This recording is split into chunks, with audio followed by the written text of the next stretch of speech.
கலாட்டா சாரே கொல மாசு சாரே, உண்மையிலே ஒரு குவாலிட்டியான பர்ஃபார்மன்ஸ். நம்ம ப்ரிவியூலே சொல்லியிருப்போம், கலாட்டா சாரே ஹோமுக்கு போய் விளாட்ணுன்னா கண்டிப்பாக ஈஸியான மேட்ரே கிடையாது. ஏன்னா அவங்க ஃபேன்ஸ், அந்த அட்மாஸ்பியர் அண்ட் அந்த பிளேயர்ஸ் அந்த ஹோமில் எப்படி ஆடுவாங்கன்னு நமக்கு தெரியும். முகமது சாலாவே சொல்லியிருப்பார், the most dangerous atmosphere I ever ஃபேஸ்டுன்னு. ஸோ அந்த அளவுக்கு மோசமான அட்மாஸ்பியர் அது. அதில் போய் ஜுவென்டஸ் ஃபஸ்ட் ஹாஃப் 2 கோல் அடித்து லீடு எடுக்கிறாங்க 2-1ன்னு. ஓகே, அவ்வளோதான் முடிஞ்சிச்சு. அதுக்கப்புறம் ஏதாவது நடந்து 2-2 ஆக்குவாங்களான்னு பார்த்தா செகண்ட் ஹாஃப் புரட்டி எடுத்துட்டாங்க.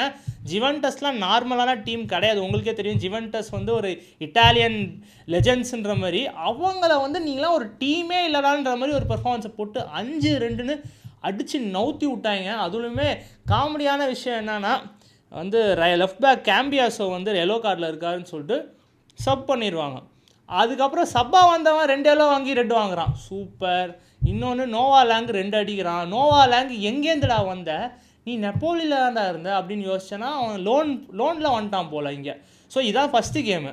சரி, இன்னொரு பியூட்டி, 5 கோலில் 1 கோல் விக்டர் ஓசிமின் அடிக்கலை. ஸோ அதுலேயே அவங்களோட டீம் பவர் எந்த அளவுக்கு இருக்குதுன்னு தெரியுது. ஸோ கலாட்டா சாரே 12 வருஷம் கழித்து ஒரு நாக் அவுட்ஸ் ஆடுறாங்க. அதுலேயுமே ஃபஸ்ட்டு லெக்கு 5-2ன்னு ஜெயிக்கிறது உண்மையிலே ஹேட்ஸ் ஆஃப்.